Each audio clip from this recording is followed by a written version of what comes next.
Let's see what you niggas talking about. Come on in here.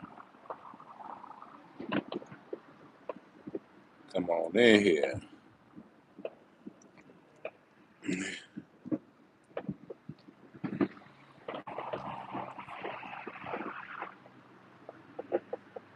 Come on up in this motherfucker. What's up, Abe? We up in here chilling. Let's see what y'all up to. Do you celebrate or do you chill?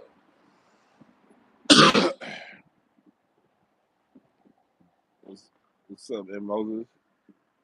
This nigga said K pasta in this motherfucker. Alright, yeah. Speaking Spanish and shit. Your name is Moses. Shouldn't you be speaking Hebrew, nigga? Somebody named M. Moses speaking Spanish, nigga. If you don't get to speaking Farsi, nigga, Moses.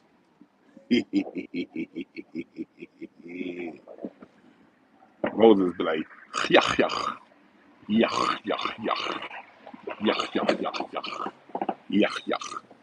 What's up, Quan? What's up, Babylon? Yeah, nigga, Abe said I chill, nigga. Fuck all the celebration. Abe said I am not about to hit no cartwheels, nigga. Abe said I chill. Mask on, I said I chill. I only celebrate accomplishments. Okay. Yeah, I feel all that. See, I wasn't gonna go live tonight because I've been with my family all day. I'm feeling so good. You know what I mean? We got my grandfather's funeral on Friday. So I was with my dad, my mom, my sister. We had a good day today on the 4th of July. You know, and I was thinking, I ain't celebrating this ratchet ass country. I'm with the people I love the most. And my dad was so happy I barbecued for him, man. I barbecued 3 racks of baby backs, chicken, some tri-tip. My wife cooked a pound cake, took it over. Y'all can hear hope. Look, I don't know if y'all can hear this shit, but this shit gonna sound like Iraq all night. I'm telling y'all right now. It's gonna be loud on these fireworks on the 4th of July. This shit's going on till about 5 in the morning. All right, do y'all hear that?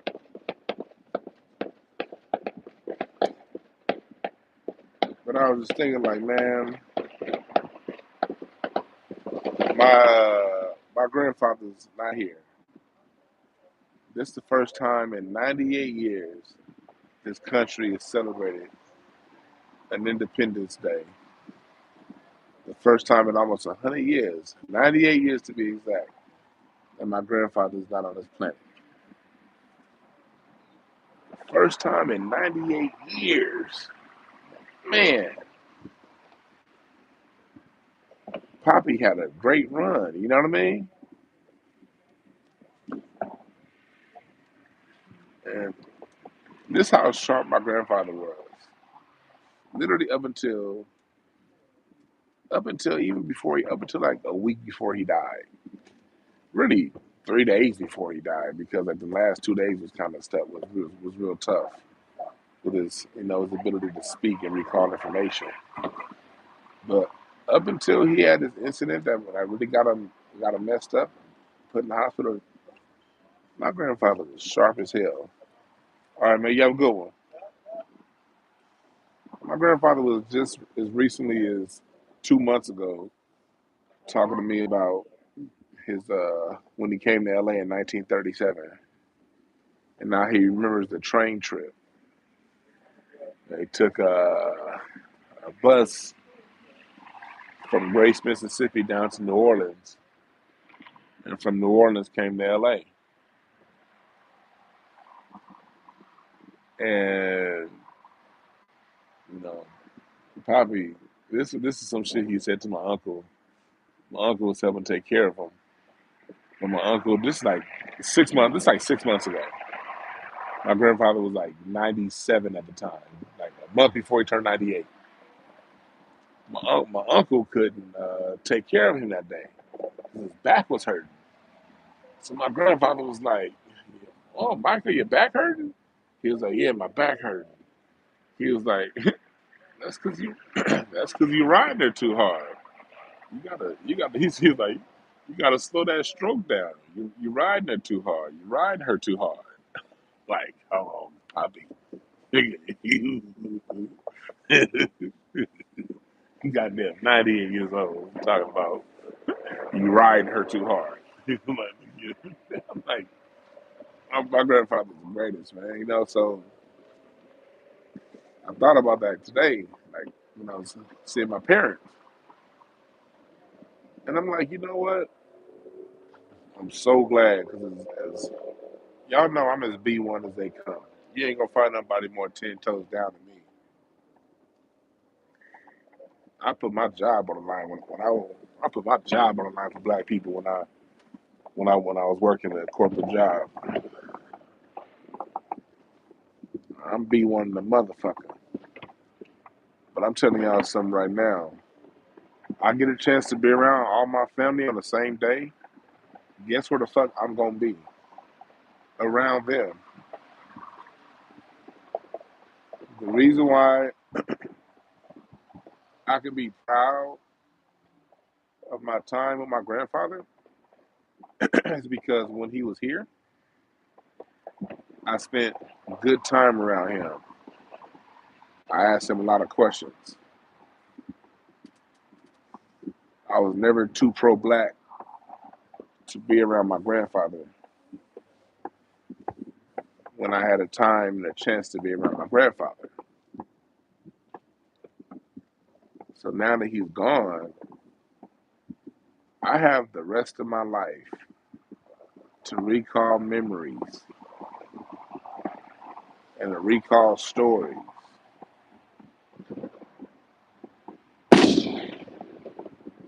I wouldn't trade that for shit.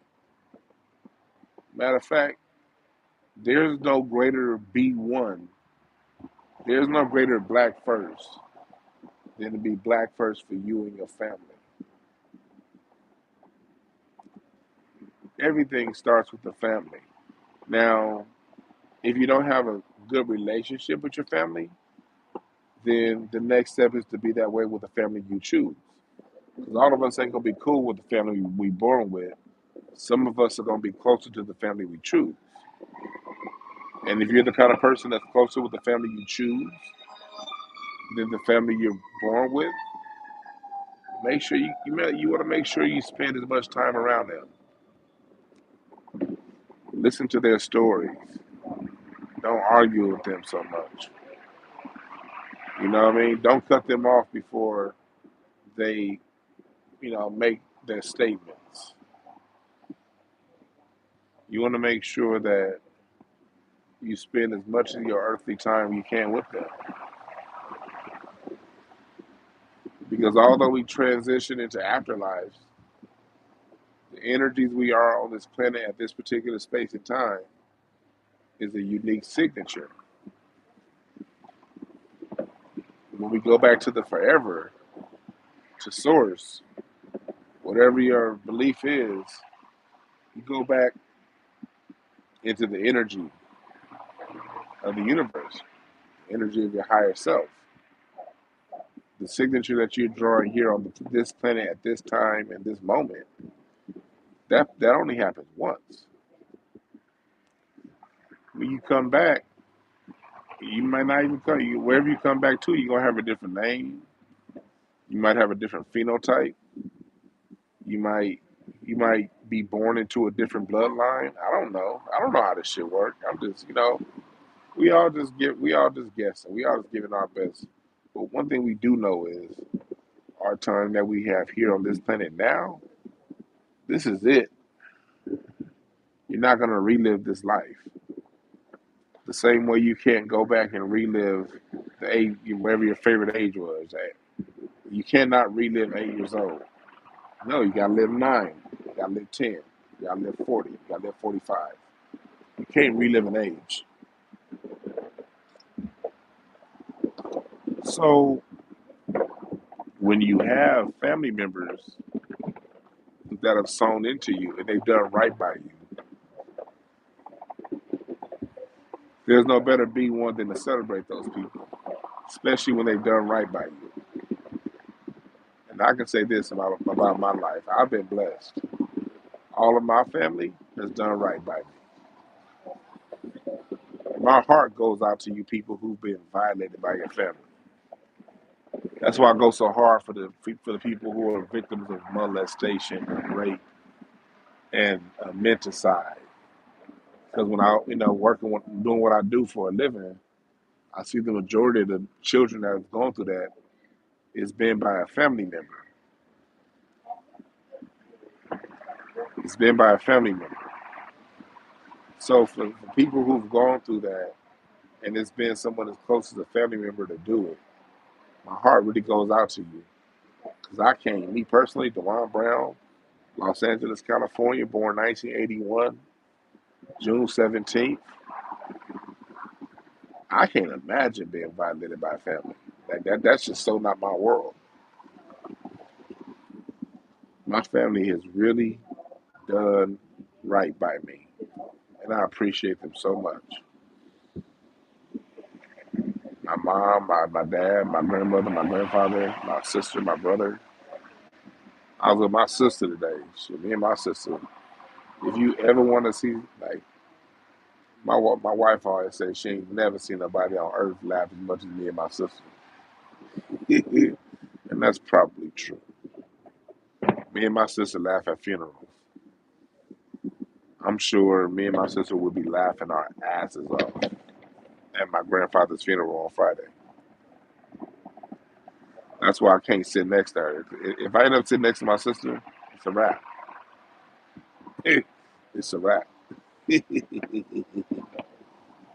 I end up sitting next to my sister, like my wife, knowing my wife is gonna be like, "Nah, you can't sit." And my sister's husband, my sister's husband is gonna be like, "You can't sit next to the one." My wife is gonna be like, "You can't sit next to your sister." Nah, because if we sit next to each other at my grandfather's wedding, I mean, something's gonna be said in there. I mean, well, that's a wedding. At his funeral, the preacher's gonna say something at my grandfather's funeral that if I look at my sister, it's over.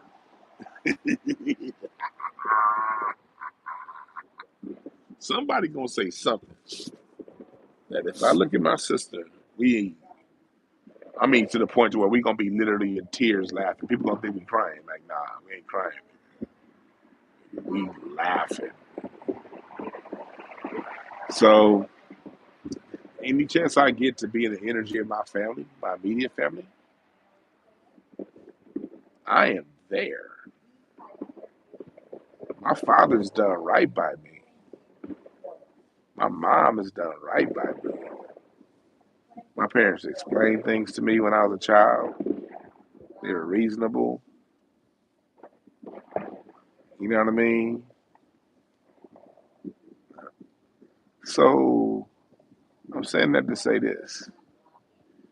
You gotta follow your own energy when it comes to how you feel about how to handle holidays.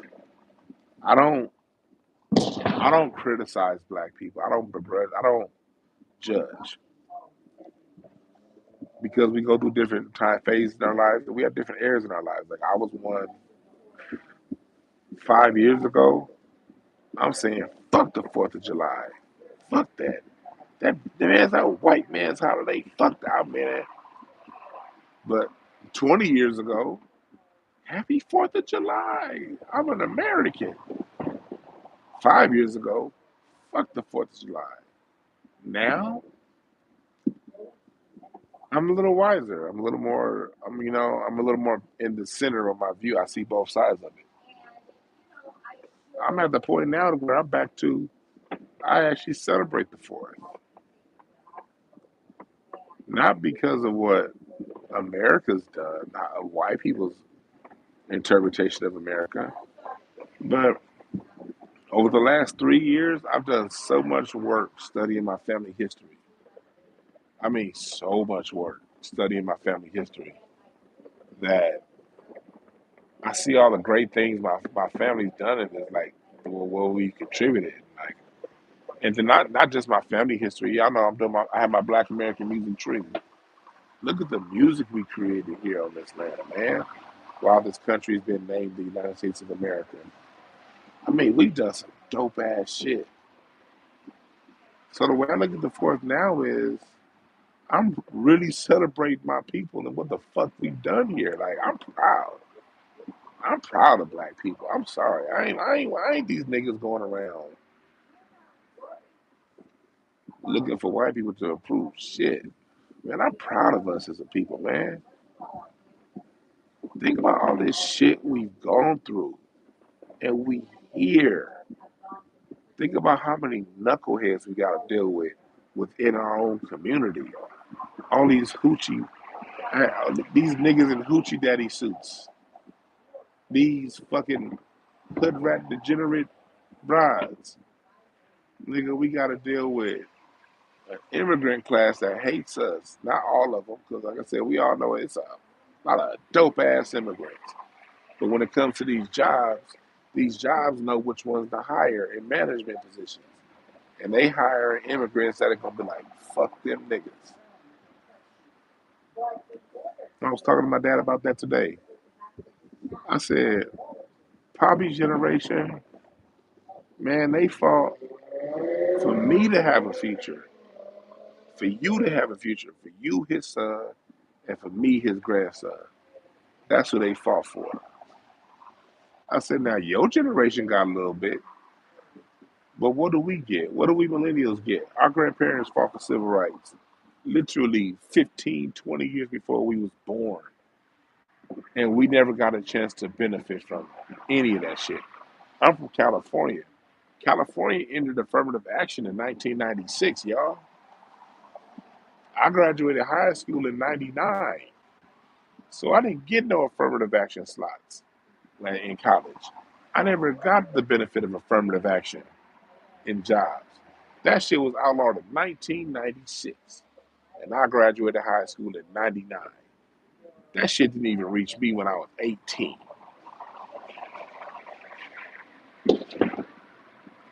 I was like, so, but immigrants got everything granddaddy, rest in peace, Poppy. Everything Poppy sacrificed for immigrants got, I didn't get. Yet, in spite of all that, black people, we still here, dog. We still the innovators of fashion. We still the innovators of style, of music, of cuisine. In spite of all that, nigga, we still here. I don't give a fuck what y'all think. I celebrate that. I'm the kind of person that knows how to celebrate and still stick. And when I'm done celebrating, get right back to business. If you're the kind of person that can't celebrate, if your celebration bleeds into the rest of the year, then hey, maybe you shouldn't celebrate. But I take time to celebrate what we've done. And here's another reason why. And I'm gonna get to y'all comments. I haven't looked down the screen in about 10 minutes. So I don't know what the fuck y'all talking about. But I'm gonna get down to it. So if you if you have a question for me or anything, ask it when I'm done with this rant. I ain't looked. But as black people, dog, we've lived through all that shit. Like, look at our generation. We are living through what Dr. Obata Shaka calls the post-hostile forces, the post-1967 hostile forces era. We've dealt with the most covert warfare known to man under the term minority. Our generation has dealt with the most indirect, covert form of warfare, and we still ain't broken. I celebrate that. And let me tell you another reason why I celebrate shit on these days. Y'all give white people, look, y'all give them motherfuckers too much credit and not enough credit at the same time. It's a paradox. On one hand, we give them too much credit. On the other hand, we don't give them enough credit for certain things. What I mean by not enough credit? Look, man, these holidays are astrological. They read your nigga information to find that out. They read your black ass information. They took our black ass information and what they did was what they always do. They put their imprint on top of what was already there. There's power in that. There is power in taking from what's already there and putting your imprint on it and making your imprint the definition of that thing. That's power. Saying I'm gonna choose another day, that's kind of chicken shit. Power is saying, no, I'm gonna take your day and make it mine. That's some powerful shit. That's what they did to us, but we have the power to do the same to them. July 4th is a major day around the world, astrologically. Because July 4th is a day between the 2nd and the 7th-ish, first week of July. That's the time the sun is in perfect alignment with Sirius during the day. That's why the sun shines a little brighter on the 4th of July. It's getting that extra beam of energy from Sirius. I said this last night. The Declaration of Independence was signed fucking August 2nd, 1776 by John Hancock. John Hancock, president of the Congress, which at the time was the most powerful position in America, the president of the Congress, he didn't put his signature on there until August 2nd. They say they agreed upon the 4th of July, upon the Declaration of Independence on the 4th, but it wasn't signed until August 2nd. And it was still being debated all the way, like, I think they said, like, through, like, August 18th. I'm sorry, not August, July 18th. They backdated the motherfucking holiday to the 4th because of the astrological significance. All of the holidays are astrology. They're all astronomy, all of them. Christmas, the lowest, that's the time the sun reaches the lowest point of the year.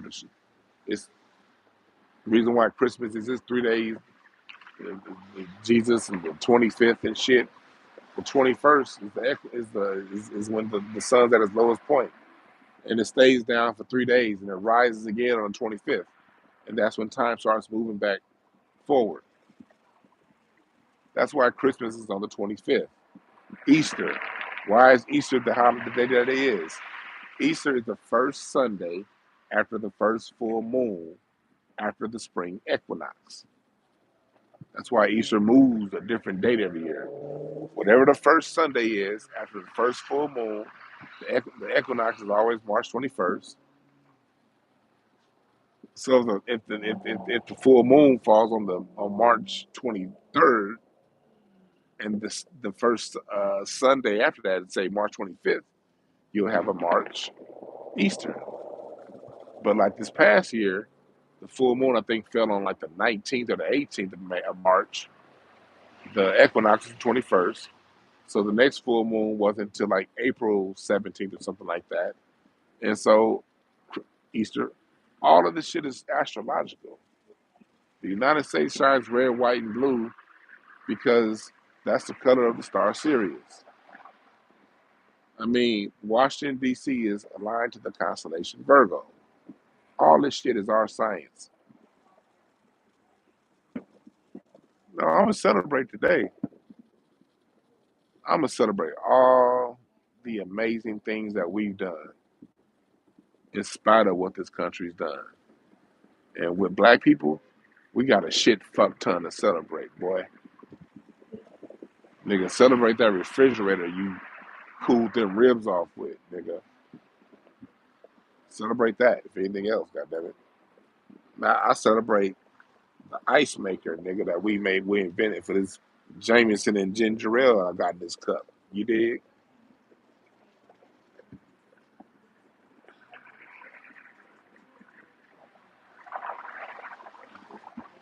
But I'm totally down with celebrating days on their astrological significance because we draw power from the universe. We just don't. Our dumbasses just believe that the church tell us that that's all a bunch of pseudo. And you listen to white folks say, "Oh, that's just a bunch of pseudoscience. Astrology, that's nothing." Okay, well, if astrology is nothing, then why are y'all biggest fucking holidays? Why are they astrological then? Why is every goddamn worldwide capital around the world in alignment with some constellation?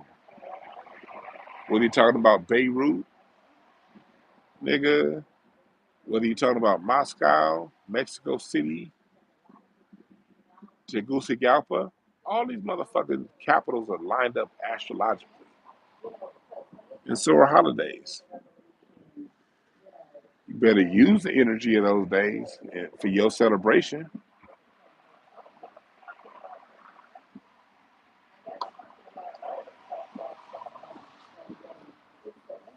Hell yeah.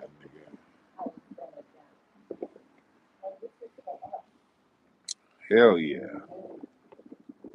Even God rested on Sunday.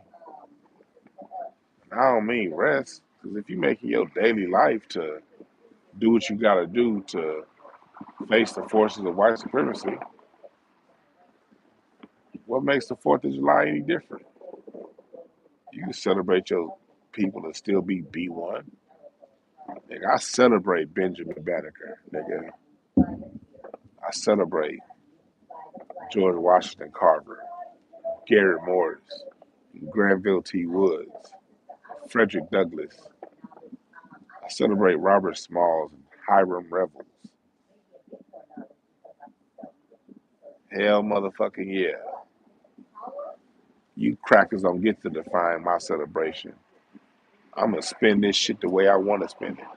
The same way you cracker motherfuckers spun shit for yourselves.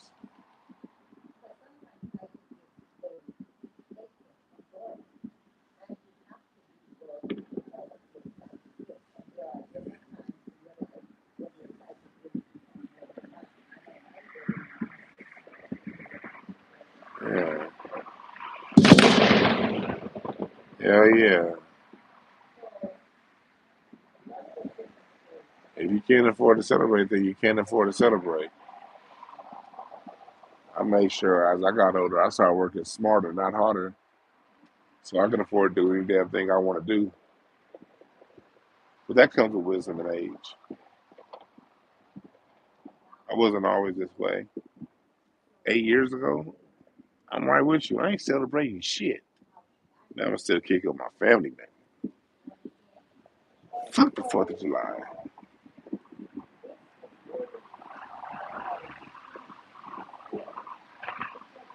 I used to really be like that. Shit, the homie just texted me want to smoke.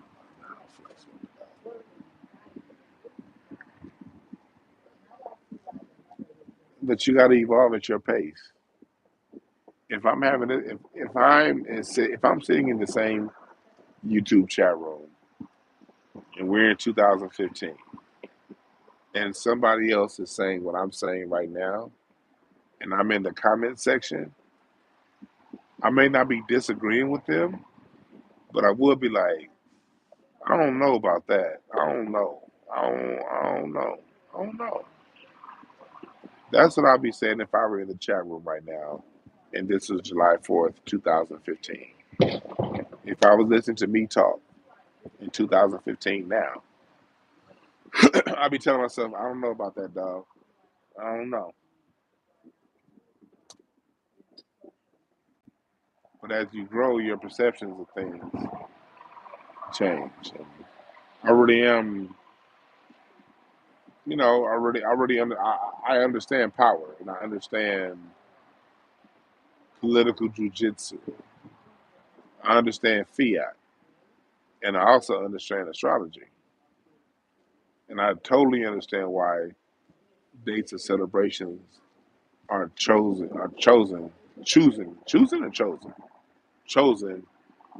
based off astrological events. Halloween, October 31st through like November 2nd. That's the time if you're into the occult sciences. People still go.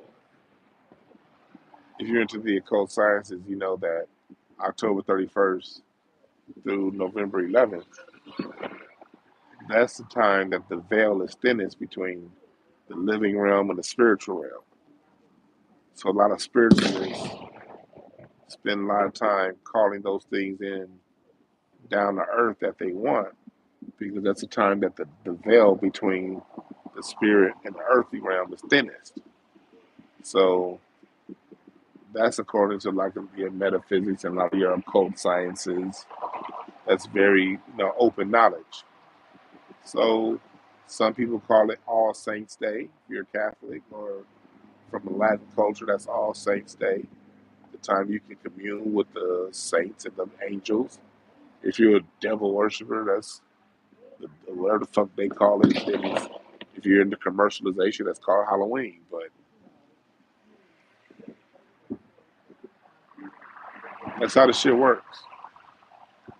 So you have a choice. You can either buy into their point of view of using that date.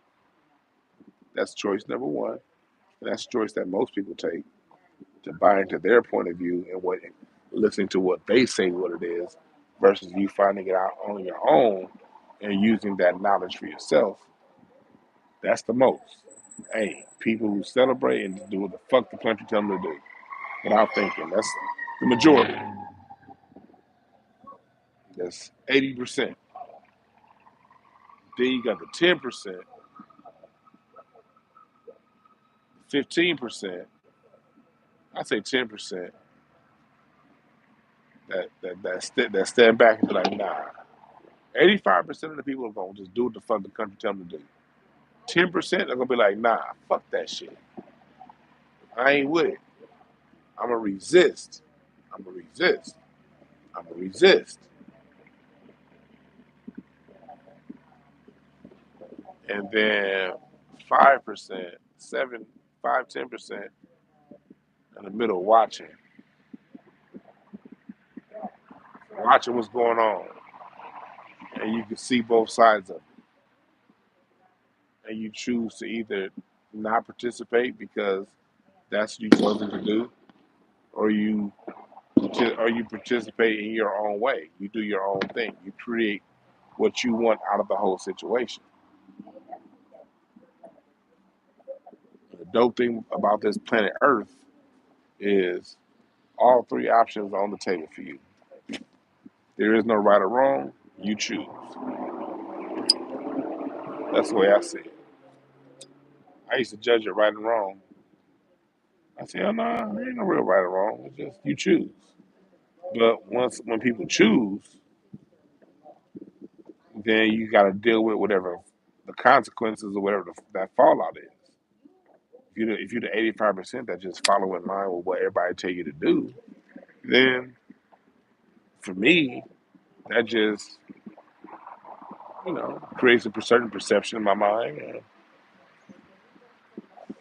I understand I'm dealing with someone that's bought into the program, and I'm going to treat them as such.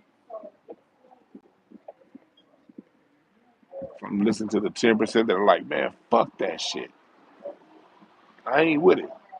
F it, F it, F it, F it. And I also know that, okay, I'm dealing with somebody who's about what they're about. That's cool. I respect it. Me personally, I'm in the 5%. I see what I used to be in the 10%, and at one point I was in the 85%. But you grow, you learn, and you evolve. Now I'm at the point to where I see both sides of it, and I understand it, while at the same time not giving a fuck. People do what the fuck they do. That's not my business.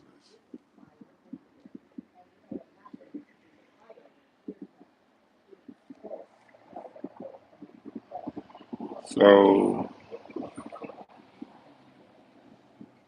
Ebony in the chat room, Vernon in the chat room. What's up, y'all? What's up, Trust a Shooter?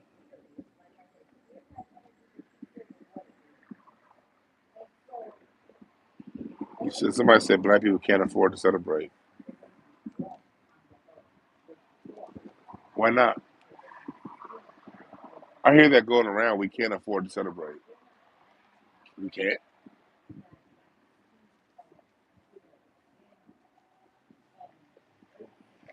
What is celebration? Is celebration a moment or is it a lifestyle? Now, if someone says you can live a lifestyle of celebration, I'll agree with that. But a moment, you can't?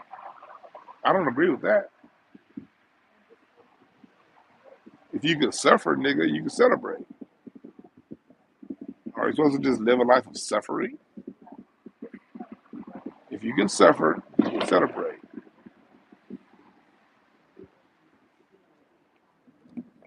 Question is, what is your celebration? Is it a daily thing where you just celebrating every day, doing a bunch of bullshit? What up, y'all? Yeah, that's what it comes down to. Balance. That's right, Quan. There's a lot of ways to celebrate that ain't money. Yesterday, you know how I celebrated yesterday? You know how I had fun yesterday in LA? I got my bike. I rode a big fat ass blunt. Took my bike down to Marina Del Rey. Rode my bike from Marina Del Rey to the Santa Monica Pier and back. It's about a it's about 4 miles each way, give or take. But it's the easiest ride you'll ever have because it's so beautiful out there. Had a joint in my mouth while I'm on the bike, riding down the beach while the sun is setting, with my headphones in my ears, listening to Frankie Beverly and Maze.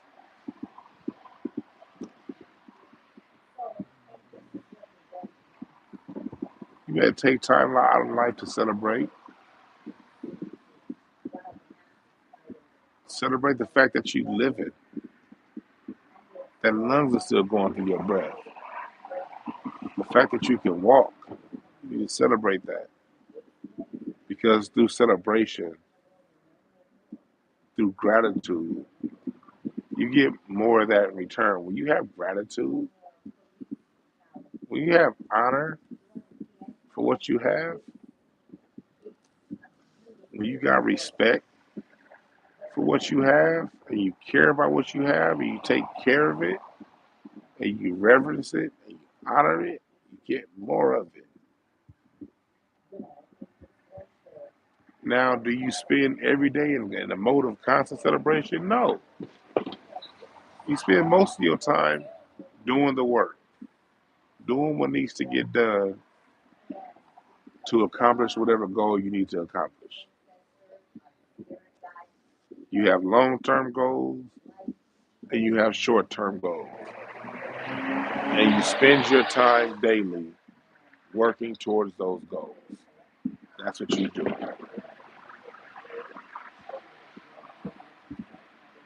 But at some point, you gotta sit the shit down and have a good fucking time. Because if you don't sit the shit down and have a good time, at some point that thing that you doing is gonna start to have control of you.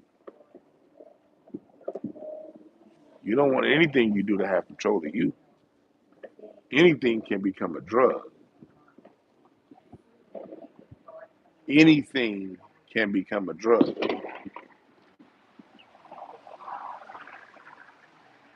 Anything, let me say it again. Anything can become a drug.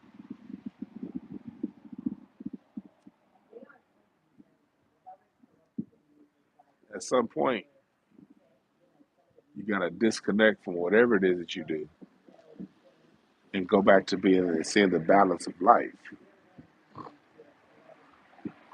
That's why I've always been so big on astronomy. Way before I told you, I told you before, I didn't get into astrology until about 3 years ago. I've been on astronomy shit since I was 5. I've always been a space nerd ass kid. My mom worked a job where where she worked. I used to be able to go up to Vandenberg Air Force Base and watch the shuttle launches. And my mom would let me miss school whenever her job was having a shuttle launch to launch some satellite into space. My mom would let me get out of school and go watch the space launch. I've always been into astronomy. Why am I saying that? When you really just start to study this whole life thing, you really understand this shit is vast. It's too vast for us to understand. And no matter what's going on here on Earth, there's more going on than what we see. And the best way to approach the issues of Earth, the best way for me at least to approach the issues that are going on here is to understand that, is to put it all in context.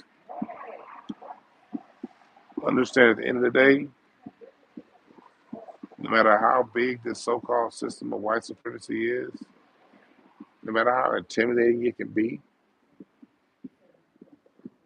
in the big scheme of things, it ain't shit. And it ain't shit compared to who I am in totality.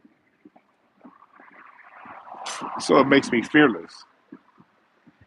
Y'all see how I talk. I don't just talk it, I be about it. Anybody who met me know who I am. I'm fearless. I don't have any fear. Now I'm gonna come dealing with these crackers.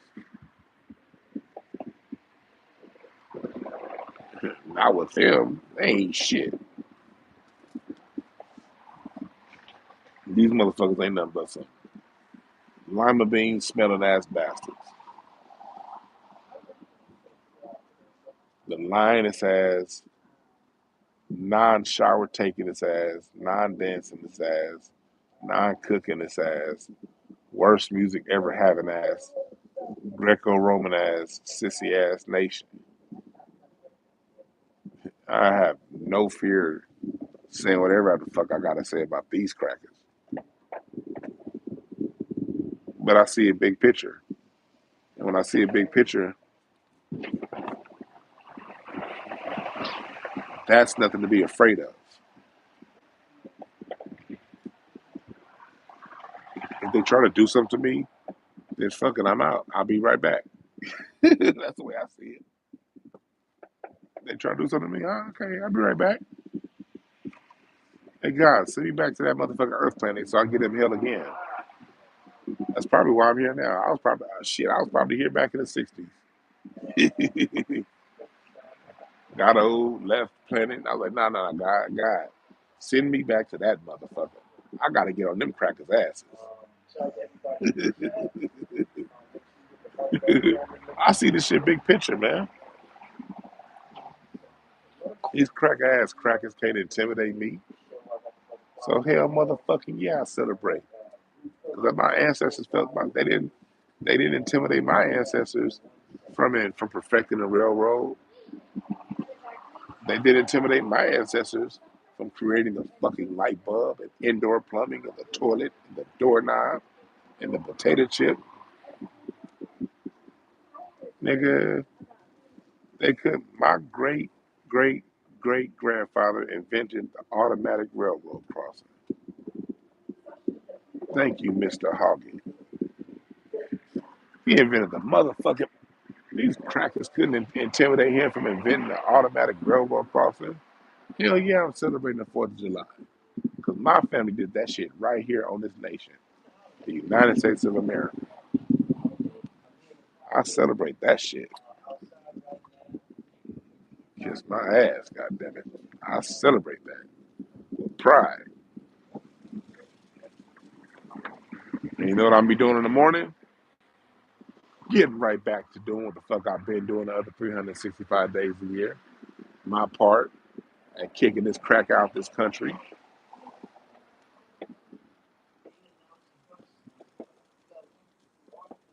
But I understand who I am cosmically. And when you have a cosmic understanding of yourself, there's nothing on earth that can intimidate you. I promise y'all. There's nothing that can intimidate. Matter of fact, there's nothing on earth that could even make you mad. Like, I don't get mad at shit that go on. They want to kill somebody and shoot them 60 times. That's what y'all do. It's coming back to you. Now that mayor's getting pulled up on out there, then police officers ain't gonna never be. They getting fucked up. And then look at what happened today in Illinois. All these people that like to talk about, think about this shit. Every 4th of July weekend for the last, what, 20 years, you get all these crack ass publications talking about, look at Chicago, the murder rate in Chicago on the 4th. Oh, wow, look at Chicago. And then look what happened today in Michael Jordan's neighborhood, in the neighborhood Scottie Pippen lived in, and all them rich motherfuckers. Look at what happened. And I'm not here to denigrate those people. My heart goes out to the victims, all right? I'm not here to step on anybody's grave or to trivialize anyone's trauma. I'm not here for that. But we live in a snake ass, dirty ass, crack ass country. That right now we live in a new age. The get back is real. Oh, and matter of fact, what did I say in my cardology reading on the country? If y'all didn't go back, if y'all didn't watch that, go back and I read the United States year future 2 weeks ago, 3 weeks ago on this very channel. And what did I say is going to happen around the 4th of July? I said it's going to get cracking. The things that we saw in May is a preview of this year. And in cardology, you read the year by the birth date. The United States birth date is a jack of diamonds. And for this year's birthday spread, the jack of diamonds has Mercury. In Mercury, there's a 9 of clubs. And Mercury represents the first 7 weeks of the year. In cardology, that's why it's 52 cards. In cardology, it divides the year up in 52-day increments, basically 7 weeks at a time. And so when we read the card, and the 9 of clubs, that's a card of it's a card. It's a communication card, but that's a card of people who have difficulty in their communication. Anytime you're dealing with a 9, you're dealing with struggle. 9 of clubs is a card of retribution. It's a card of violence on this low end. And when I read that card came up in the spread on my show, I said, next year's gonna be cracking, especially the first 7 weeks. The early part, right after July 4th, right around that time, it's gonna get cracking. And look at what's going on these last couple of days. Nigga, we just getting started. We are just getting started. This month of July is going to be crazy. August is going to be crazy. But when we start to get around March next year, April next year, the common people are going to start to see some benefits come back towards our way. Late next year, April, May, looks pretty good for us. But now, these next 7 weeks, and really October, niggas, carry your guns with you is all I'm saying. Carry your shit.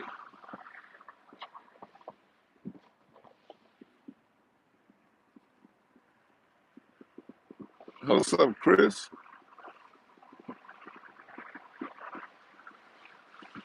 Man, hey Chris, I thought about you yesterday, man. I was telling them I rode the bike. Yeah, y'all say what's up to Chris in the chat room. I was thinking about you yesterday, dog. When we was kids, me and Chris used to ride our bikes from the Crenshaw district to the beach. It's this bike path right behind Fedco on La Cienega and Rodeo. It's called Obama now. It's a bike path down there. It's like the Bologna Creek. that creek outlets into Marina Del Rey. Me and Chris used to ride our bikes down Rodeo Road until we got to that around Jefferson, then right behind the Culver City Library on Overland and Jefferson. We get in the bike path and we ride that bike path out to Marina Del Rey, and then from Marina Del Rey, we ride our bikes up to Santa Monica, and we do this shit like all the time in the summertime, like when we was in middle school, in elementary school and middle school. Cause back then the hood was too hot. Like we was in South Central LA, nigga. We talking about like 92 South Central LA. So this is when niggas is there. This is just when nigga the gunshots rain like motherfucking Baghdad. So his dad, my parents, they wouldn't allow us. They'd be like, nah, you can't go though. You can't go east. Like we can go to Crenshaw, but we never really crossed Crenshaw on our bikes. Cause then as you started to get into now you starting to get into 40s hood. Now you started to get into 60s hood. Nah, y'all can't go that way. All right, cool. We ain't tripping. We ain't trying to get our bikes stolen anyway. So we always went west. And like, get that cheap ass motorcycle out of here. That shit sound like a 250cc. The fuck out of here with that bullshit ass motorcycle. That's what I was saying. Shit, me and Chris used to, we get on that bike, and it'd be other ones. Sometimes it'd just be me and Chris. Other times it'd be like 17, 18 of us niggas from the neighborhood. We ride the bike up to the Santa Monica Pier. Nigga, sometimes we go all the way up to Palisades. I hadn't done that shit in years. But I was on a bike path yesterday.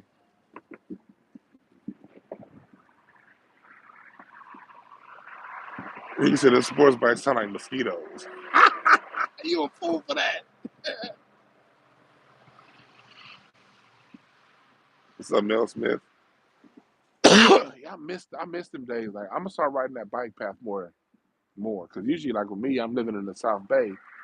Usually, when I do ride the bike on the beach, I go to like to El Segundo, then ride south, like towards Manhattan Beach and Redondo Beach. I hadn't gone up to Venice in years. And that shit was fun. That shit was fun. But that's what I was saying. Celebrate or chill. I don't have a judgment against either one. For the most part, we chill. Am I celebrating? Now, don't get me wrong. There are some niggas out there who really do celebrate the United States of America the way the Europeans tell us to celebrate. They just lost. Them niggas just lost.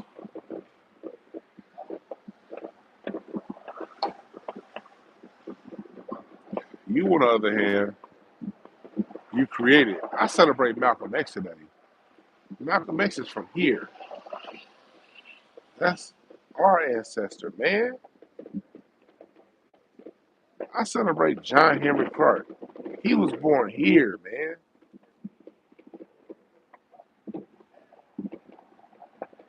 I celebrate them on their birthday, and I celebrate them again on the 4th of July.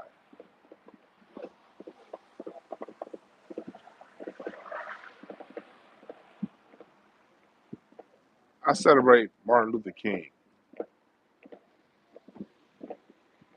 I celebrate jazz music. Jazz is the sound of America. Jazz is America's classical music. I celebrate Louis Armstrong today. I celebrate Pops. Louis Armstrong, man. That man did what he did here. I celebrate Fats Waller today. I celebrate Dizzy Gillespie, Count Basie. I celebrate Duke Ellington, Stevie Wonder. I celebrate Ice Cube, Shaka Khan. Celebrate Erykah Badu.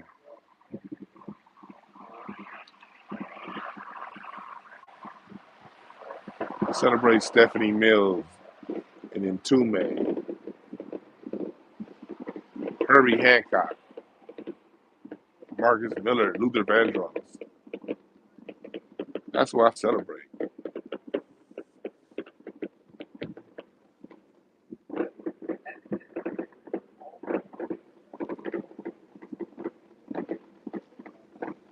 It's good to look at both sides of things.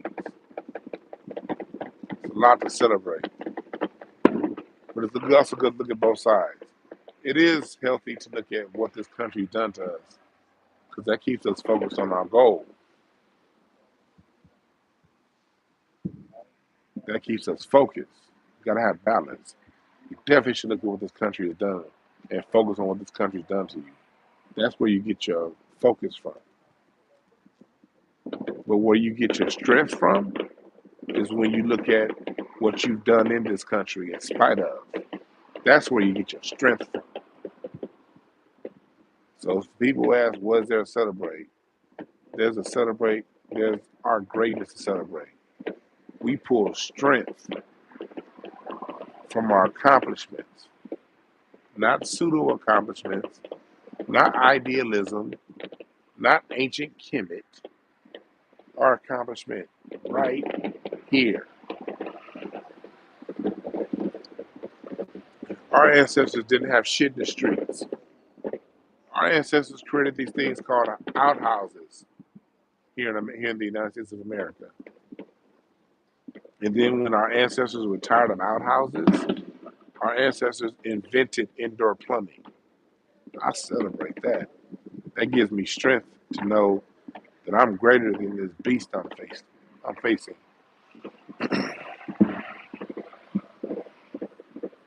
I celebrate Lewis Latimer for inventing the filament that made the light bulb work. Hell, for inventing the light bulb. I don't think Thomas Edison stole one thing but didn't steal the other thing. No, motherfucker, you stole that too. I celebrate that. That's where I draw my strength from. I look at what this country's done to us to maintain focus. I celebrate what we've accomplished within this country for the strength to keep pushing. I can't let George Washington carve it down.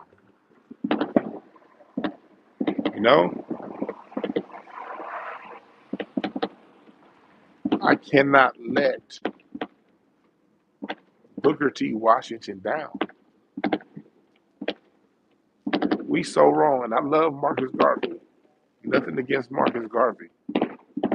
But Marcus Garvey came here to hook up with Booker T. Washington. Booker T. Washington was that nigga. He knew how to high side to get resources from white folks. But he brought out whatever it was, he brought it back to us for our enrichment.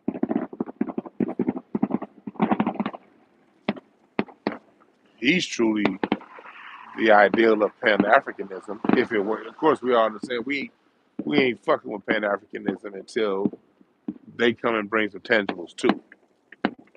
But the idea, the original sentiment, was Booker T. Washington. And what he created at Tuskegee, teaching the black people to stay on the land, tied to the land. I can't let Booker T. Washington down. I can't let A. Philip Randolph down. A. Philip Randolph is the reason why black people were offered military contract jobs. I can't let Paul Robeson down.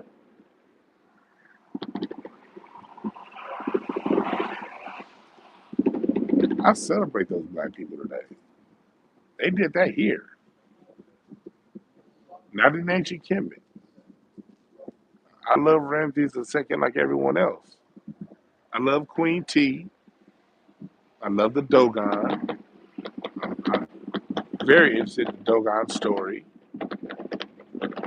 I understand Queen and Zinga, and I know the significance of Akhenaten, but I take a day like today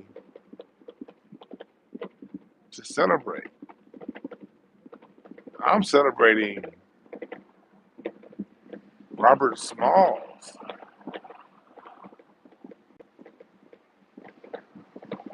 escaped from slavery, stole a ship,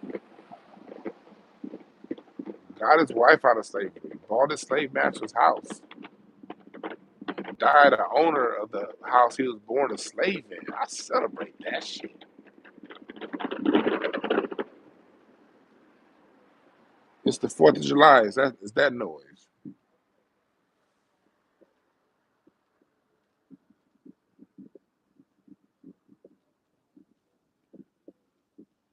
4th of July. I told y'all, y'all must came in late. Y'all gonna hear this shit gonna go till about 5 in the morning. I'm in the South Bay in LA. The South Bay fireworks are legal. So this shit gonna go till about, there's gonna be a whole bunch of loud ones. I see the flashes going off. No, still going. And the later it gets, the louder these niggas gonna get. 4 in the morning, this shit gonna sound like goddamn. This shit gonna sound like motherfucking Afghanistan at about 4:45 a.m.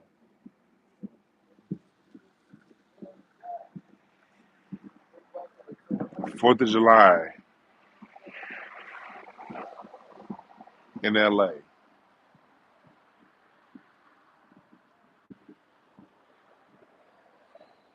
Yeah.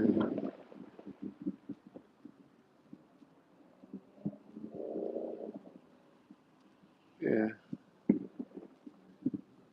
I can't say humanity's redundant.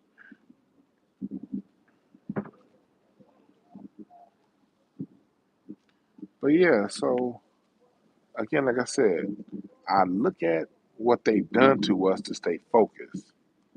I celebrate our accomplishments to draw strength. And hopefully that can help you guys out there. Again, I'm not talking as a guru. I'm talking as a man who's lived and learned. And I've progressed to this. I haven't always been this way. This is just going through the evolutions of, at one point in my life, really feeling like I was an American and celebrating the 4th of July. Not celebrating, but like looking forward to the day and buying into the hype. You know what I mean? Doom, doom, doom, da doom, da doom, da doom, da doom, all that bullshit. To being the person that was like, fuck the 4th of July. This country ain't done shit for me. I can't stand this place. I was there for a long time. I was there for like the last maybe 15 years of my life. And then the last, well, for about 15 years of my life. Over the last 3 years, I just started to question because I'm always questioning myself. That's why I don't mind questioning you niggas.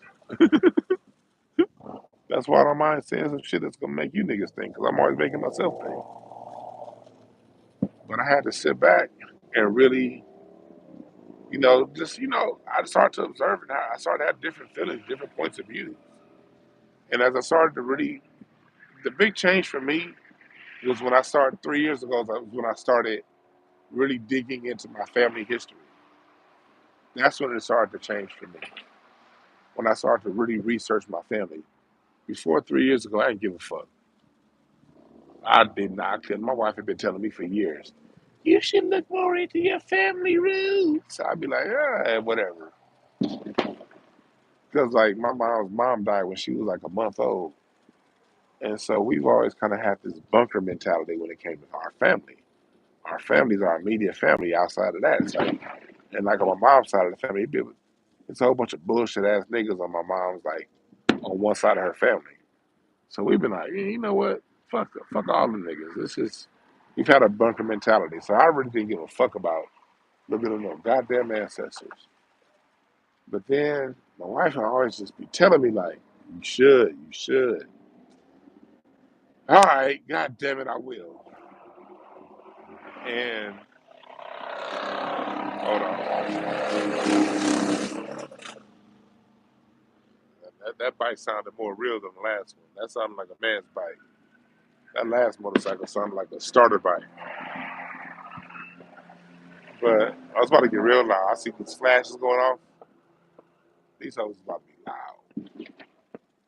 But anyway, as I started to research my family more and find out who we were, I started going back and I started like seeing like my mom's side because we never really knew much about her mom's side. Again, because her mom died when she was only a month old, so we didn't know anything about them. Man, I started to find out more about them and find out more just about my family that I knew.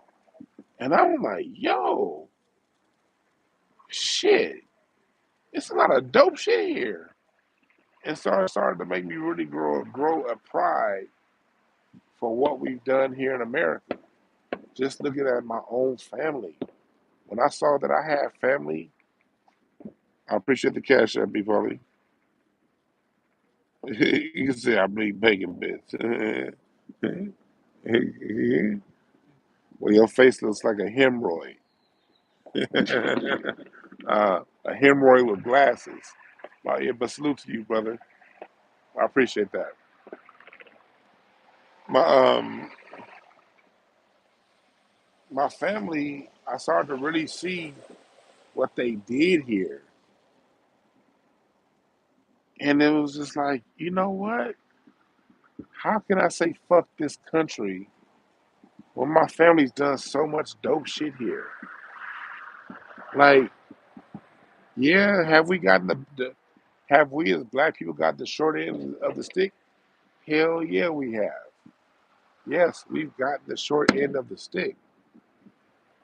But with that short end of the stick, nigga, we created magic. We as black people have used the short end of the stick as a magic motherfucking wand. We should be proud of that shit, man. And teach it proudly to our own. I spread this message proudly, man, because I'm like, man, black people ain't stupid. We just don't know any better. That's always been my mantra. We ain't dumb. We just don't fucking know. So I got a pretty good gift at teaching. Let me use that shit.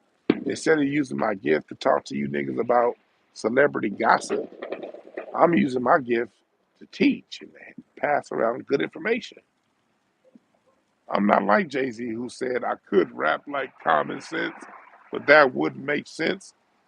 Hey man, I'm not gonna say fuck the money because I'm gonna get my money, but I'm gonna use my voice, man, to uplift. Fuck all that bullshit. My favorite is Dick Gregory, not Steve Harvey. I respect Dave Chappelle. I respect Kevin Hart, but I prefer Dave Chappelle.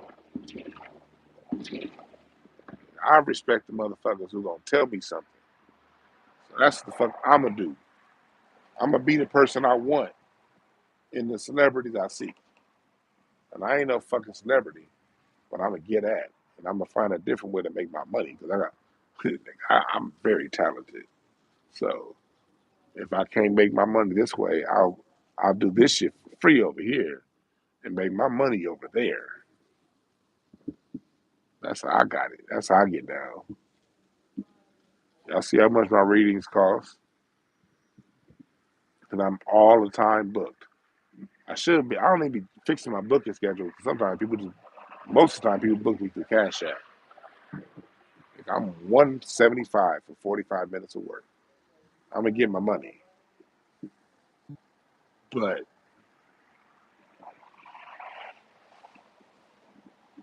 when it comes to this, nigga, nah, we gotta know better.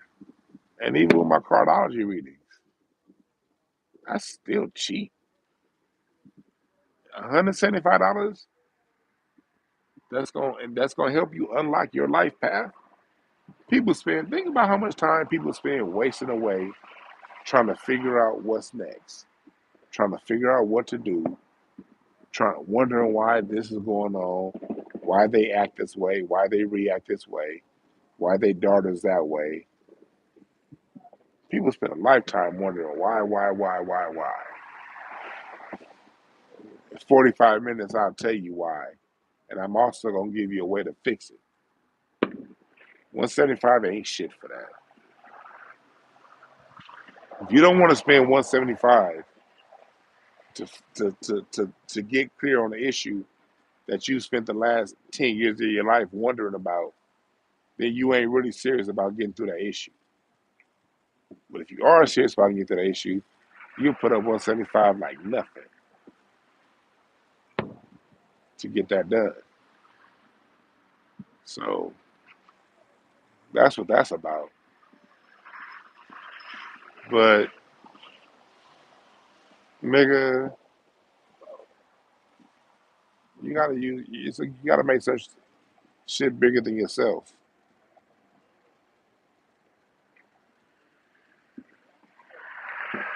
She says she hate that JJ from Good Kind commercial. I don't be watching TV, so I don't be seeing these. I was talking to my sister about these commercials today. How like she basically only lets her they only let their daughters watch Netflix because these commercials. It's more bullshit in these commercials than it is on the TV shows, and that's true.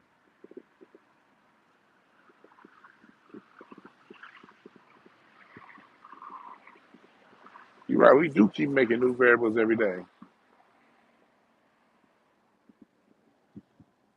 Clinton said, "I grabbed my tap dancing shoes." You a fool? Yeah, so a lot of people would. Like, I'll walk away from money. I've already look, y'all. I've already walked away from money. Like I haven't walked away from no $50 million, no, but I've walked away from more money than I was making before. I'm gonna tell you the two, 3 times in the last 15 years I walked away from money. The first time was 2004, 2003, 2005. This is when the housing market is booming. 2006, housing market is booming.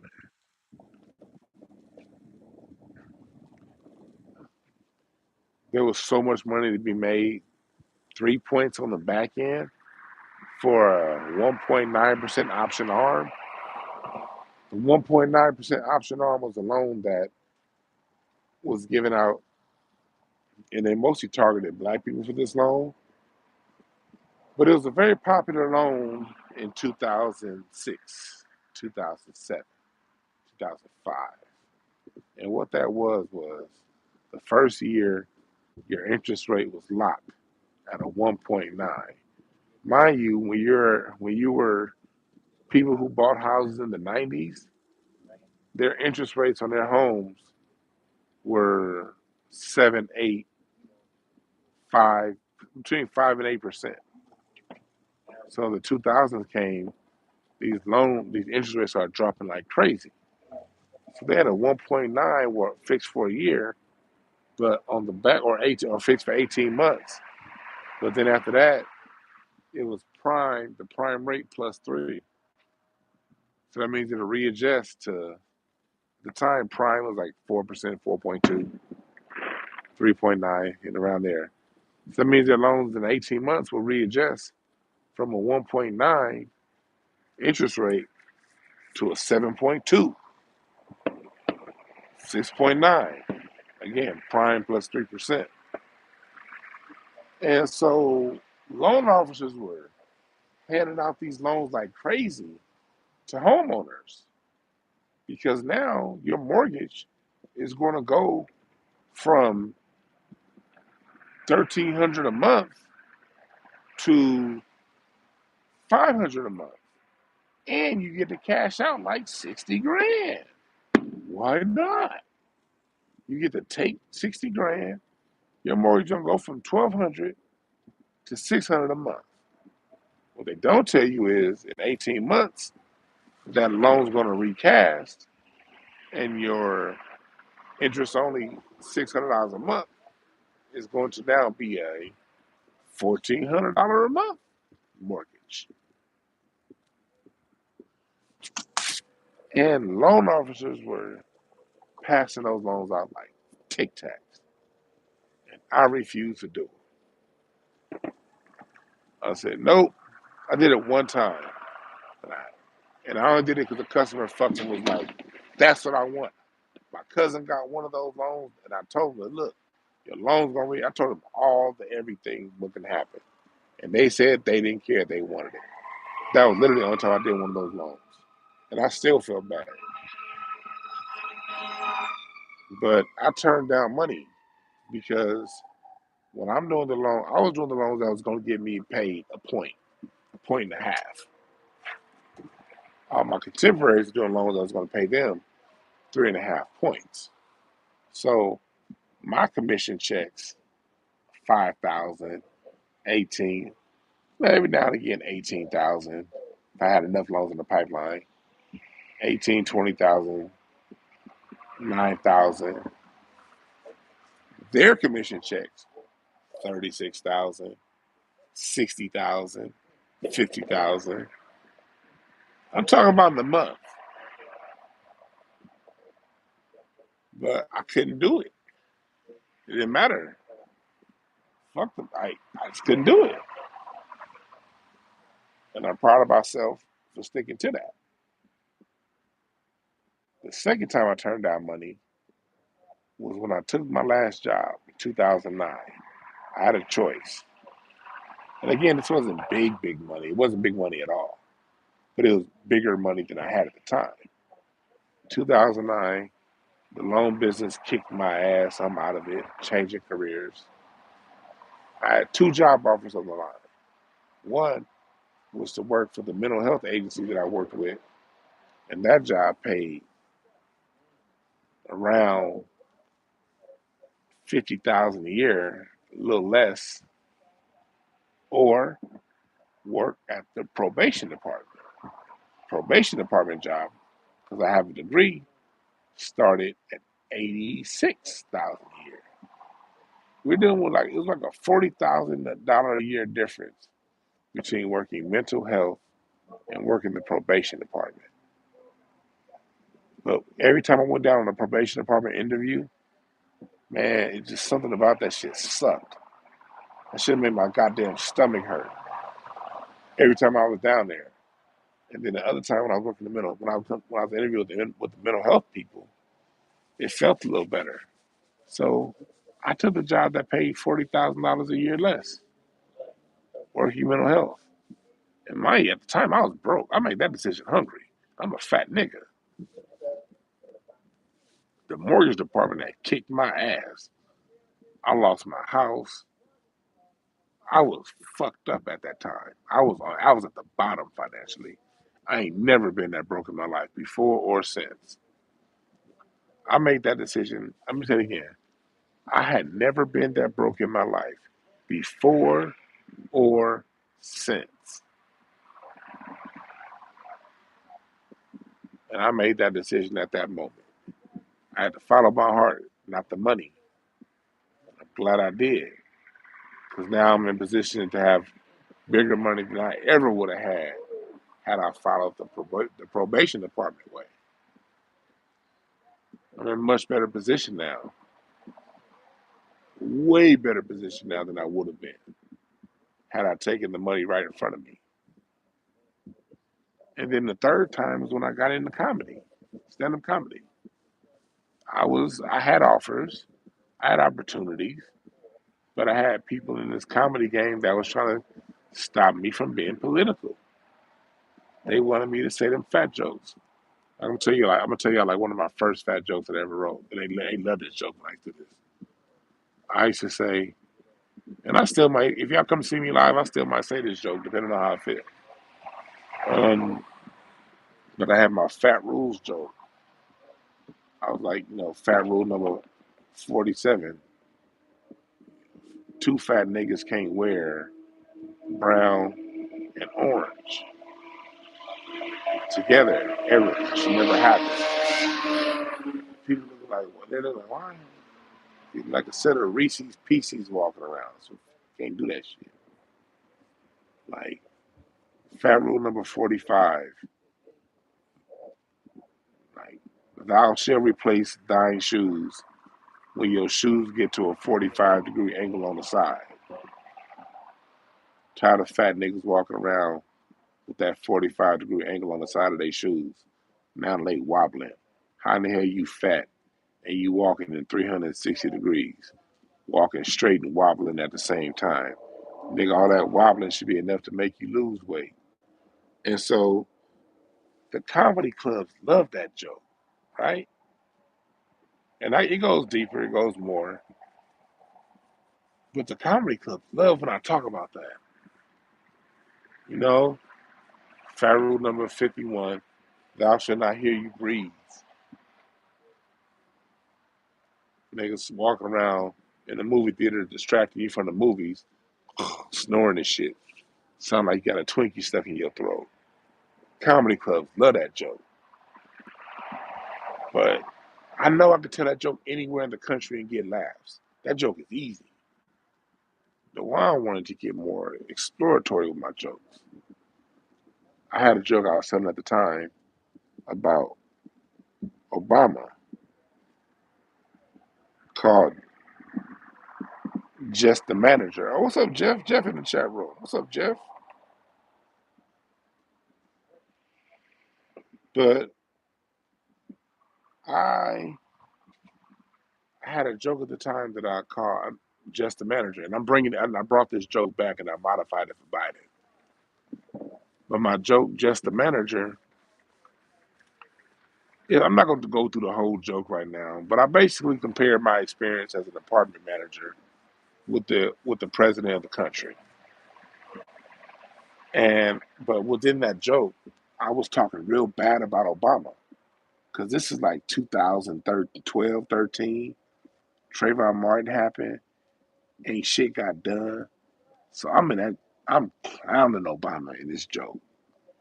And the black comedy clubs, the black promoters that was fucking with me, the agent that was looking at me, they were like,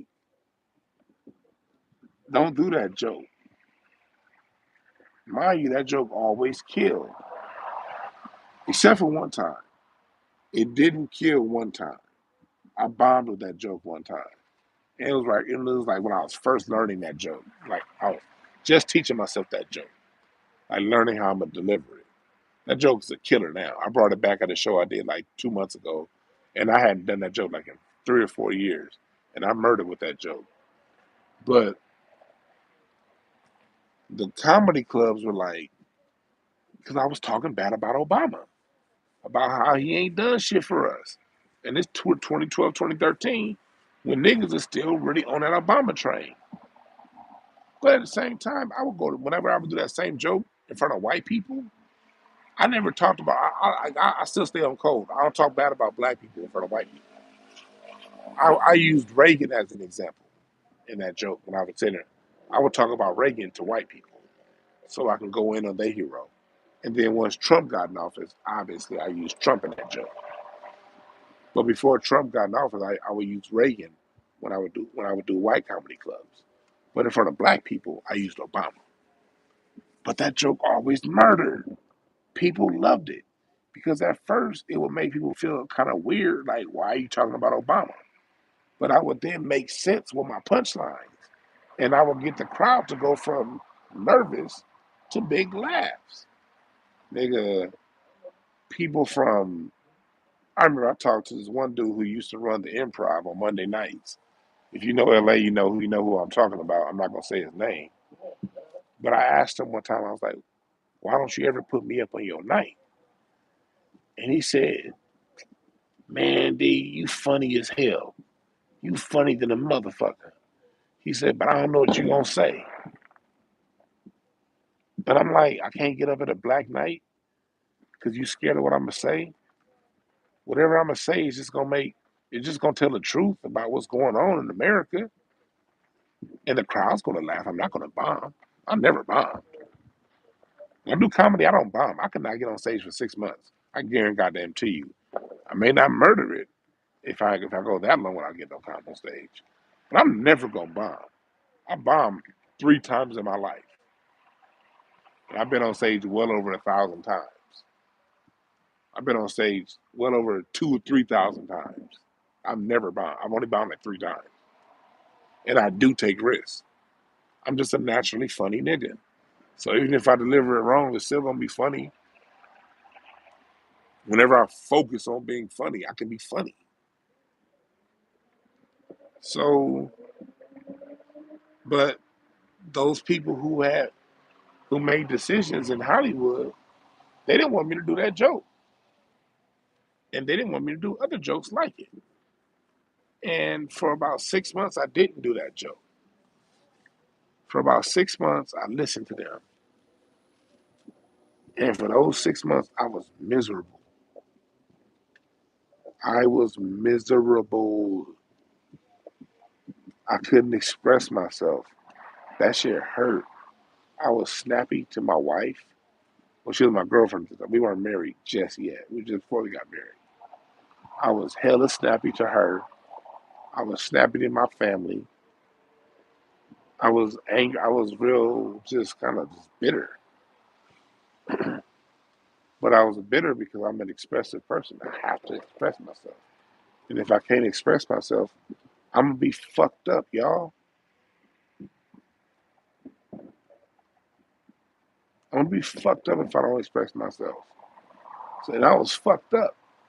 And so I said, you know what, man, they little acceptance, that shit ain't worth this. I gotta sleep good at night. That shit ain't worth. Fuck their acceptance. And I went my own direction, and that made me go the long path in comedy to the point to where now I don't even care about stand-up comedy anymore because I always wanted to do comedy just to get on radio and to do exactly what I'm doing to y'all right now. But at the time when I first got into comedy in 2009, YouTube didn't exist in this capacity. So back then, my goal was to get on radio. I thought terrestrial radio was, podcasting and all that stuff. That wasn't really. It was a kind of around, maybe, but not really. I thought radio was it, so I was like, I got to do stand up comedy to get in the radio. And now I am where I wanted to be. So my mission's been accomplished with comedy.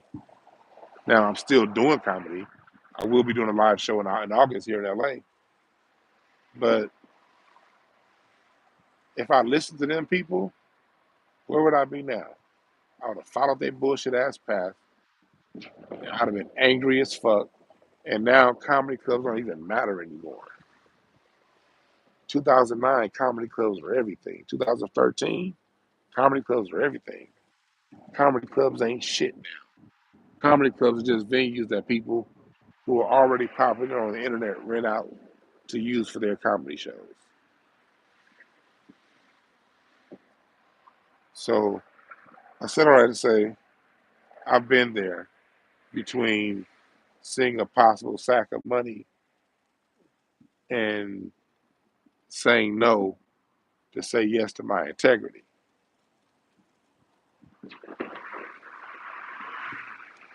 But everybody's integrity is different. Everybody is at different stages in their life.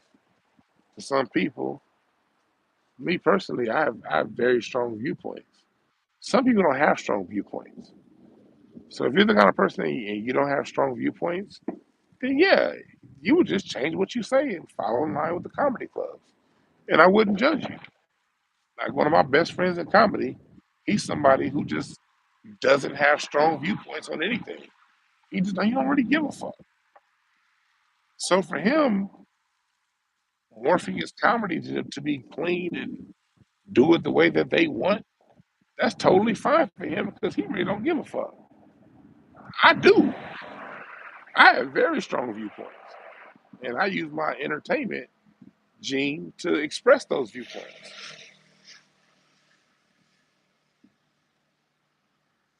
So that shit matters to me. But to the next nigga, it may not matter. And that's cool too.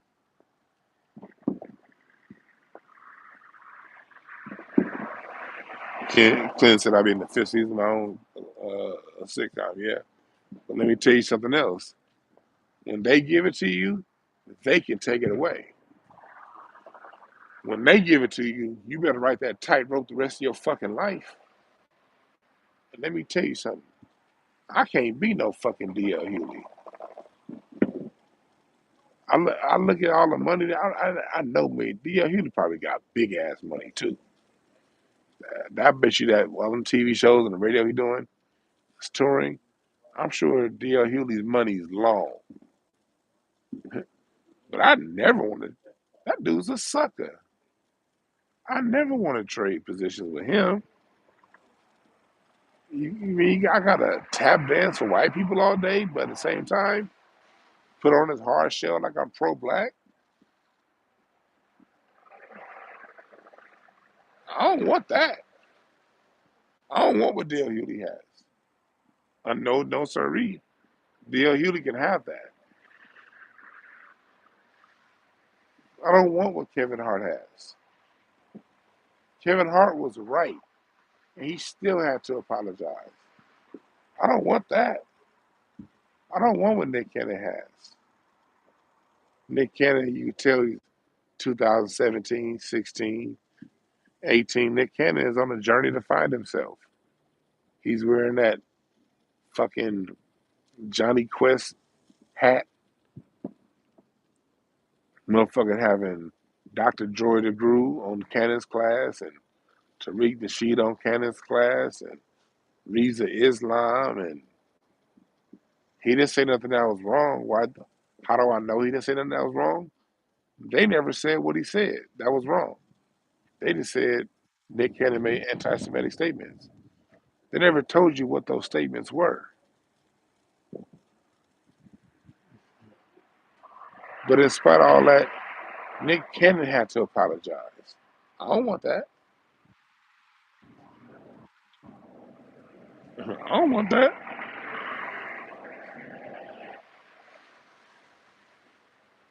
What's up, Erica? I don't want that. I'll get another way. Nigga, I'll read somebody's cards and call it a day, goddammit.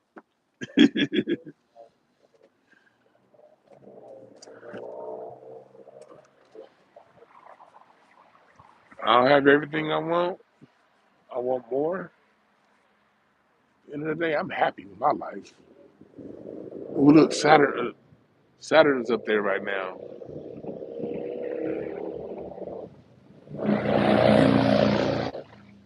It must be, I don't have my clock. Y'all help me out. It must be, is it midnight? What time is it? What, 12:15? What time is it, y'all? 12:15? I looked at the clock in hours. 12:15, 12:30? Because Saturn's right there. And Jupiter should be coming up in a few.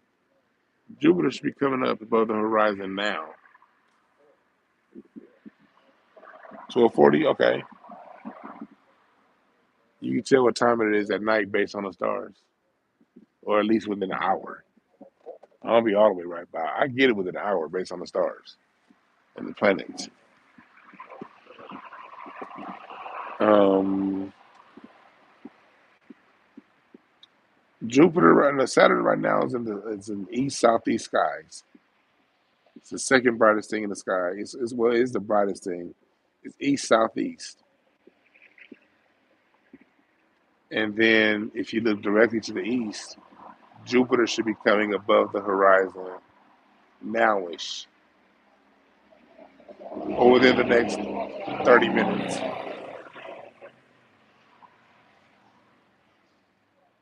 Or if you're in Dallas, that means Jupiter, if you're in Dallas, Jupiter's to your southeast. Yeah, not just east southeast.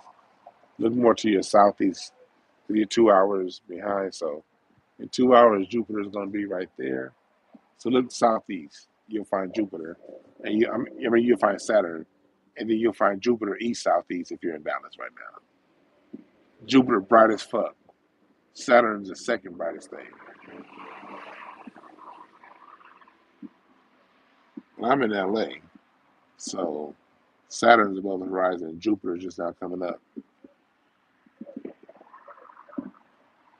But that's why you got to get in touch with yourself, people. Like, man, like, going back again, celebrate or not celebrate, whatever stage you are in this evolution, you got to be genuine to it. If you're in that stage where there's nothing to celebrate, and I'm not going to celebrate, then that's cool. Just be genuine with it.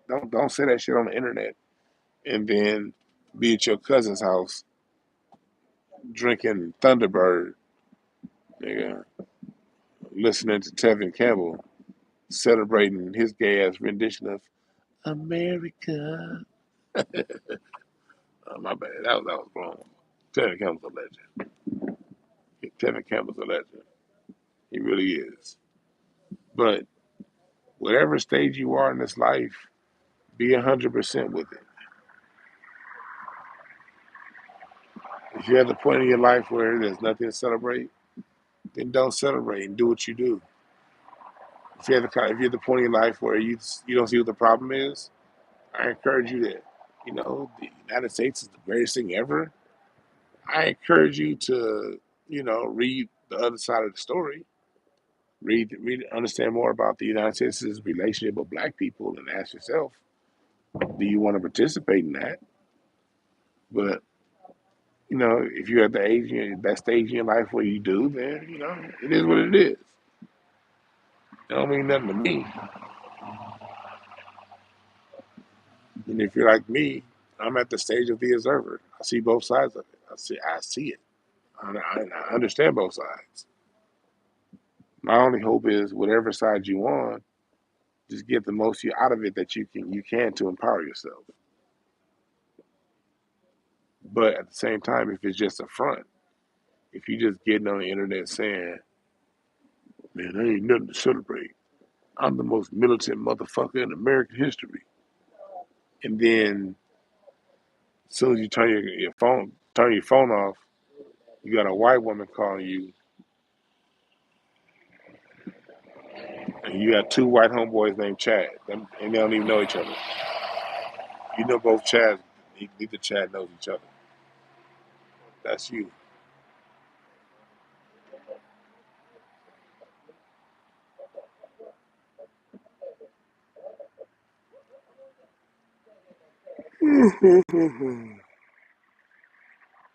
I'm about to get the fuck out of here, y'all. Oh, Dr. Randy Short's gonna be on tomorrow. I think tomorrow. Tomorrow's Tuesday, right?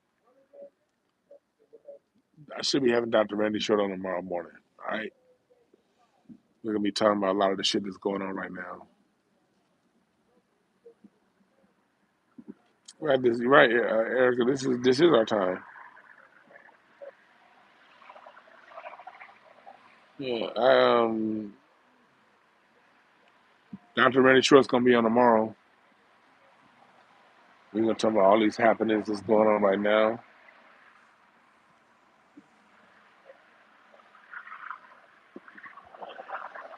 All right. Go to InstanceNashTrades.com right now for the music family tree, and also if you want your reading, get it right now at breakthroughas.org. Get your reading. Told y'all when I read this country, look, people who heard about my episode, go back and look it up. 2 weeks ago when I read the United States, I said after the 4th of July, shit's going to get cracking.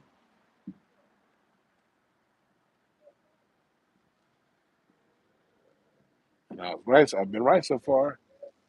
2 day, 1 day, 1 weekend into my predictions. But there are no perfect messengers, only perfect messages for those who are willing to pick up the game. And the while we out.